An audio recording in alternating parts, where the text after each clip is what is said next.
cliff high, and that's all pseudoscience and fun.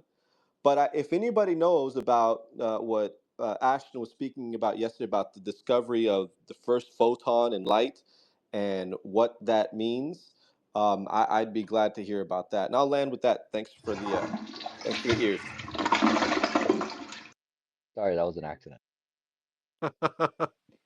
Ashton is a very contentious subject in these spaces, but some of us follow him.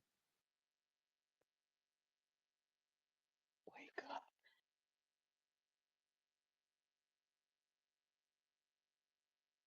Simon, was there something you wanted to add on to that? Simon.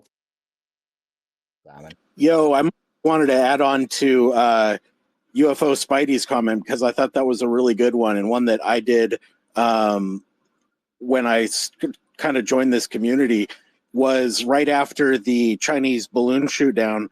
I learned that you could start looking up things like NOTAM alerts on online, and a whole bunch of information just about how planes move around and how stuff in the sky moves around is totally available for everybody to look at. And I think that we have quite a few people doing that sort of thing, but we can always use more. And I just wanted to point out a couple upcoming ones that might be interesting. I don't really have any allegiance to Matt Ford or anything like that, but I know he had a guy on talking about a software radio project, which is something I've also been interested in for a long time and would really like to see get going. If we get this going, this gives a potential that any one of us could have a radar, basically hooked up to our computers that's able to track things in the sky for a significant amount of space all around where we live. And the more we have of people doing that, that's also a way where we can start to get information here within the community without having to rely on this absolute crappy updates that we keep getting from the Ministry of Defense or the Defense, Minister, these press briefings that basically give us nothing and make us more confused. I'd like to give a shout out. Are you talking about Mitch Randall? I think that might have been it, the software radio guy with the program or project that he has with being able to like crowdsource different information from UFO sightings and measure him out in the field and stuff. Well, look. I think that he's got an actual product. If it's the guy I'm thinking of. Yeah, he does.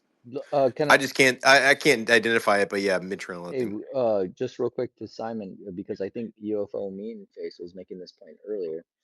How much of this, though, is contributing to the fact that there have already been people monitoring and utilizing these tools, and they are trying to maybe roll out stuff as maybe a PSYOP, or to Mean Face's point that they're using civilians as a tracking system because of the utilization of the tools? Well, that's the thing about science, is that really you only make progress when other people can check your work. So we just need to get more people involved so that it reduces the chance that something like that. That's something you're absolutely right. We have to be, consistently or constantly vigilant against the possibility that there are bad actors, because I think we're all used to kind of being jerked around by the sources of information that we could, sometimes even come to depend on. So, but also in that line, the people who are out there doing just stuff like aggregating these events into record timelines, I think there's definitely people in this space who have done projects like that. That's also a valuable way that you can contribute. Just looking at the history is a way, because it helps to to make the narrative better if we're all working from the same history or doing investigations in that angle. And I just want to give one more. I know I've been talking a whole bunch, but let me just give one more. Next year, the Vera Rubin telescope is this 3.2 gigapixel, that's 3,200 megapixel camera, is going to start taking pictures of the sky. And one of the cool things about this telescope is the American taxpayer contributed enough that all Americans are allowed complete access to the data. And that is going to be an entirely new area where we're going to need citizens as well as scientists looking at it, and perhaps even some partnerships available, because there's going to be so many images that it's going to be impossible to look at all the different stuff.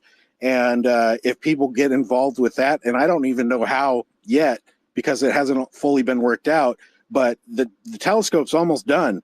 And I know I saw, I asked a question similar to that to Avi Loeb at Soul Foundation, and he kind of gave a half smile, and he said something like, it's going to be a race to see who finds, you know, the next Oumuamua or UAP in that data, hinting that he's already got a strategy. So it'd be cool if the community also jumped into that and was able to find some information to share with the rest of the community as well.